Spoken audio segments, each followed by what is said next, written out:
നമസ്കാരം. കൂടൽമാണിക്യം ക്ഷേത്രത്തിലെ ജാതി വിവേചനം ഏറെ വിവാദമായിരുന്നല്ലോ. ഇതിനെ സപ്പോർട്ട് ചെയ്ത തന്ത്രി സമൂഹങ്ങൾ പറഞ്ഞ ഒരു വാദം ഉണ്ട്. ഹിന്ദുമതം എന്ന് പറയുന്നത് ഒരു സമുദ്രം പോലെയാണെന്നും അതിലേക്ക് എല്ലാ നദികളും ഒന്നിച്ച് ഒഴുകിയെത്തുകയും അവയെല്ലാം സഹിഷ്ണുതയോടെ സ്വീകരിക്കുകയും ചെയ്യുന്ന ഒരു സംസ്കാരമാണ് അതിനുള്ളത്. അതുകൊണ്ട് തന്നെ ചെറിയ ഒരു അലോസരം പോലും സമൂഹങ്ങൾക്കിടയിൽ ധ്രുവീകരണം ഉണ്ടാക്കും.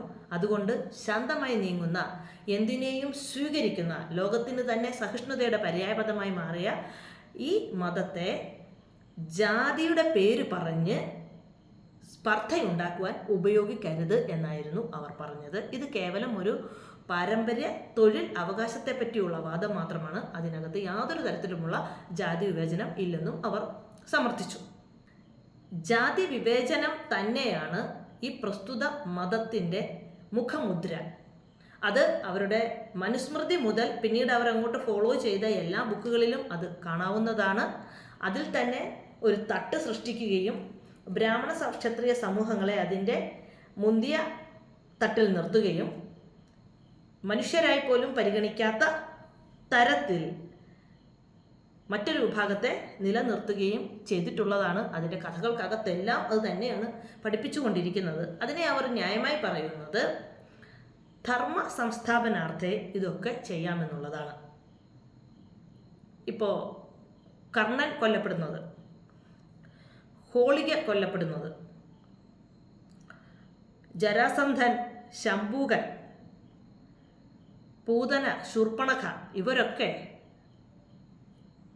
കുലവിഹീനരായതുകൊണ്ട് പുറന്തള്ളപ്പെട്ട, മൂക്ക് മുറിച്ചു, മുല മുറിച്ചു കൊല ചെയ്യപ്പെട്ട സമൂഹങ്ങളാണ്.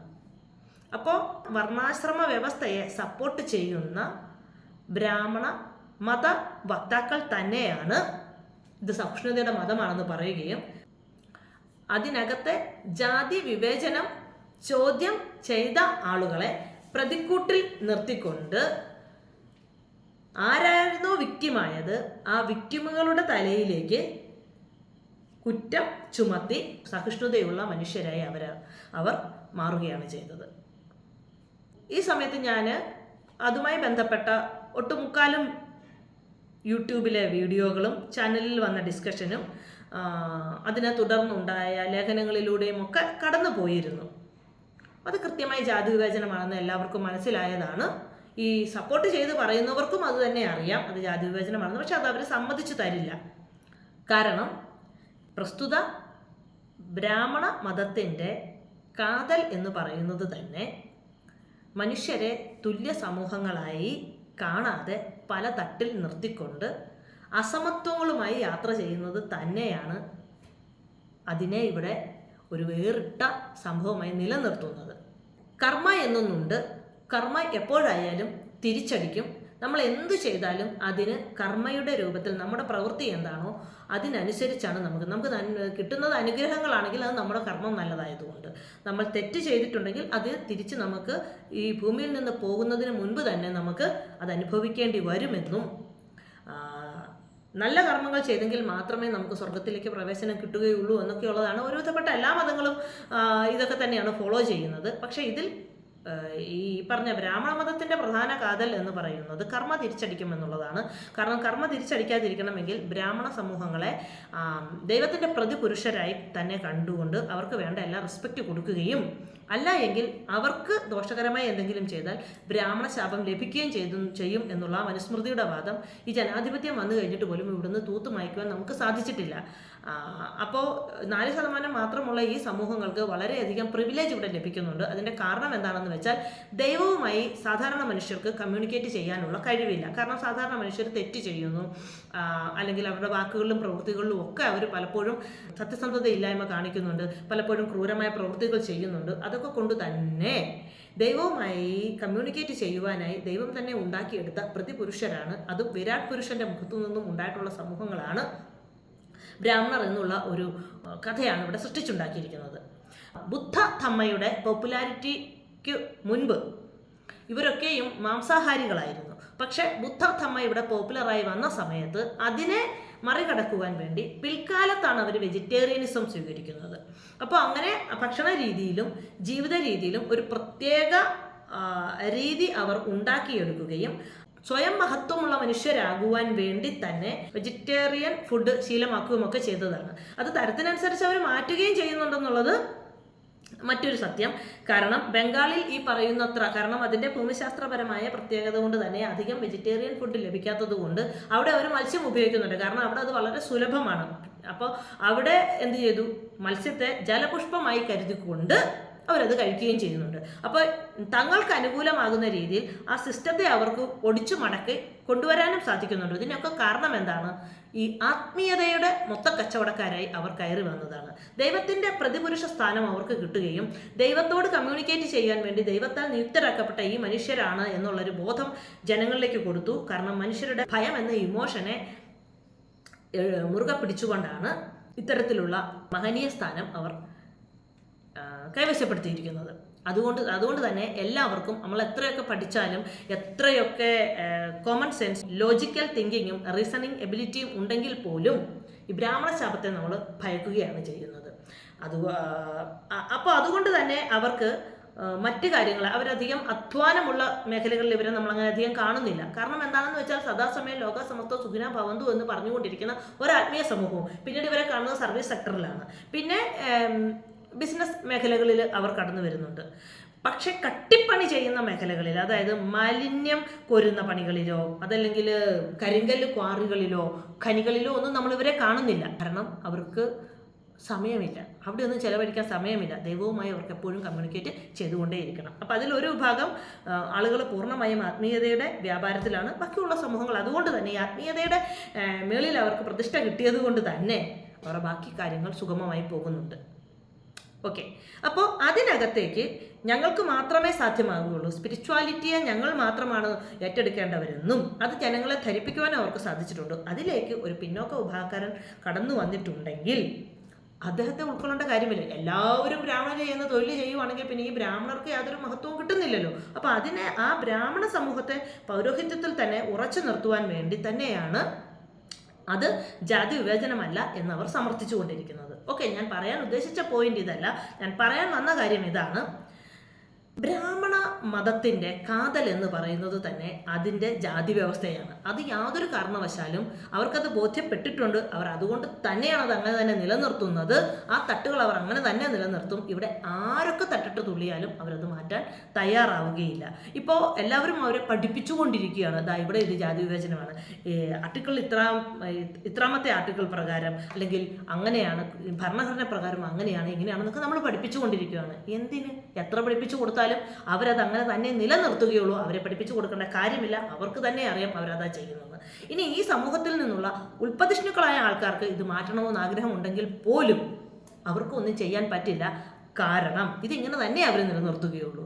ഇതിങ്ങനെ നിലനിർത്തുന്നത് കൊണ്ട് തന്നെ ഇതിൻ്റെ വിക്ടിമുകളാകുവാൻ വേണ്ടി ഇവർക്ക് SC, ST, OBC വിഭാഗക്കാരായ ആളുകളാണ് ഇവരെ ഇതിന് സപ്പോർട്ട് ചെയ്തു കൊടുക്കുന്നത്. കാരണം ഇങ്ങനെ കൂലിപ്പട്ടാളം പോലെ ഇവരെ ഇങ്ങനെ കിട്ടിയിരിക്കുകയാണ്. ഈ ആൾക്കാർ ഇവർക്ക് വേണ്ടി ചാകാനും മരിക്കാനും തയ്യാറാകും. തെരുവുകളിൽ തല്ലാൻ പോകുന്നത് ഇവരാണ്. അശോക് മോച്ചിയെ പോലെ ഉള്ളവരൊക്കെയാണ് വരുന്നത്. കാരണം ഈ ആത്മീയതയുടെ മൊത്തക്കച്ചവടം ഇവർ ഏറ്റെടുക്കുമ്പോൾ ബാക്കിയുള്ളവർ ഓട്ടോമാറ്റിക്കലി ഈയാമ്പാറ്റകളെ പോലെ അവിടെ ചെന്നോളും എന്നുള്ളത് അവർക്ക് വളരെ വൃത്തിക്ക് അറിയാം. അതുകൊണ്ട് തന്നെയാണ് തൂക്കം വരുമ്പോൾ അമ്പലങ്ങളിലെ തൂക്കം, അതായത് ശരീരത്തിനകത്തേക്ക് ഇരുമ്പ് കുത്തിക്കയറ്റി ഇങ്ങനെ പൊക്കിയെടുത്ത് ഇങ്ങനെ വായുവിൽ ഇങ്ങനെ തൂങ്ങി നിൽക്കുന്ന മനുഷ്യരായിട്ട് നമുക്ക് ഈ പറയുന്ന ബ്രാഹ്മണ ക്ഷത്രിയ സമൂഹങ്ങളെ കാണാൻ സാധിക്കുന്നില്ല. മറിച്ച് ഇതിനുവേണ്ടിയൊക്കെ തയ്യാറായി നിൽക്കുന്നത് ശൂദ്ര പദവിയിൽ വരെയുള്ള സമൂഹങ്ങളാണ് ഇതിനകത്തുള്ളത്. SC, ST, OBC ശൂദ്ര സമൂഹങ്ങളാണ് ഇതിനകത്തെല്ലാം പോയി നിൽക്കുന്നത്. അതുപോലെ കവിള് കുത്തി തുളച്ചുകൊണ്ട് അവരുടെ ശരീരത്തെ വേദനിപ്പിച്ചുകൊണ്ട് ദൈവപ്രീതിക്ക് വേണ്ടി തെരുവുകൾ വഴി കുംഭകുടം എന്നൊക്കെ പറഞ്ഞ് ഉറഞ്ഞു തുള്ളി ആടിപ്പോകുന്നതും ഇവർ തന്നെയാണ്. ഏതാണ് അവർ? കാരണം ഭക്തിക്ക് വേണ്ടിയാണ് അവരിത് ചെയ്യുന്നത്. ദൈവവുമായിട്ട് അവർ കമ്മ്യൂണിക്കേറ്റ് ചെയ്യുന്നതായിട്ടാണ് നോക്കുന്നത്. ഓക്കെ, അവരുടെ വിശ്വാസം അതാണെങ്കിൽ അവർ ചെയ്യട്ടെ. എന്തുകൊണ്ട് മറ്റാൾക്കാർ കടന്നു വരുന്നില്ല? ഇതേ മതത്തിൻ്റെ മേൽത്തട്ടിൽ നിൽക്കുന്ന ആൾക്കാർ എന്തുകൊണ്ടാണ് ഈ വേഷം കെട്ടാൻ വരാത്തത്? അതുപോലെ തീക്കകത്തുകൂടി ശരീരം പൊള്ളിച്ചുകൊണ്ട് ഓടുന്നിടത്തും ഇവർ മാത്രമേ കാണുന്നുള്ളൂ. ഞാൻ പറഞ്ഞ അടിസ്ഥാന ജനവിഭാഗങ്ങളും ശൂദ്ര സ്റ്റാറ്റസ് വരെയുള്ള മനുഷ്യരുമേ അതിനകത്തും കടന്നു വരുന്നുള്ളൂ. ബാക്കിയുള്ളവർ വരുന്നില്ല. ഇപ്പോൾ ഈ അടുത്ത് ഹോളി ആഘോഷം അങ്ങ് കഴിഞ്ഞിട്ടേ ഉള്ളൂ. ഹോളി എന്ന് പറയുന്ന ഒരു ആഘോഷം എന്ന് പറയുന്നത് തണുപ്പ് കാലം കഴിഞ്ഞിട്ട് സമ്മർ തുടങ്ങുന്ന ഒരു സമയം, പീക്ക് സമ്മർ തുടങ്ങുന്ന ആ സമയത്താണ് ഹോളി ആഘോഷം തുടങ്ങുന്നത്. യഥാർത്ഥത്തിൽ അത് ഒരു വിളവെടുപ്പ് ഉത്സവമാണ്. മറ്റൊന്ന്, അത് ഈ സമ്മർ തുടങ്ങുന്ന സമയത്ത് തണുപ്പിൽ നിന്ന് പെട്ടെന്ന് സമ്മറിലേക്ക് കടന്നു വരുമ്പോൾ പലതരത്തിലുള്ള രോഗങ്ങൾ ഉണ്ടാകാൻ സാധ്യതയുണ്ട്. പെട്ടെന്ന് അത് അഡ്ജസ്റ്റ് ചെയ്യാനുള്ളൊരു ബുദ്ധിമുട്ടുമൊക്കെ ഉള്ളതുകൊണ്ട് തന്നെ മനുഷ്യർ അവരുടെ ദേഹത്തേക്ക് വെള്ളം കോരി ഒഴിച്ചുകൊണ്ട് പരസ്പരം ആഘോഷിക്കുന്ന ഒരു സംഭവമായിരുന്നു.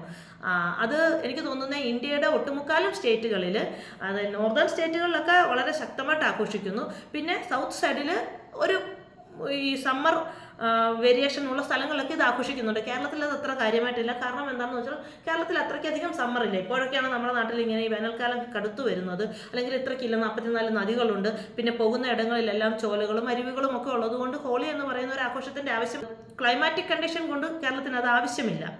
പിന്നെ മറ്റൊന്ന്, പിന്നീട് ഇതിനകത്തേക്ക് വന്നതാണ് ഈ പറഞ്ഞ ഹോളിക കയറി വരുന്നതും ബാക്കിയൊക്കെ എന്നിട്ട് അടുത്ത കാലമൊന്നും അധികം കാലമൊന്നുമായിട്ടില്ല. പിന്നെ കഴിഞ്ഞ 10 വർഷമായിട്ടാണ് ഇങ്ങനെ ഒരു നിർമ്മിക്കൽ ഹോളി ആഘോഷം ഇവിടെ നടക്കുന്നത്. ഇത് ഹോളിക എന്ന് പറയുന്ന ഒരു അസുര സ്ത്രീയെയാണ് കൊന്നുകളഞ്ഞിട്ടാണ് ഇത് ഇവരിവിടെ ആഘോഷിക്കുന്നത്.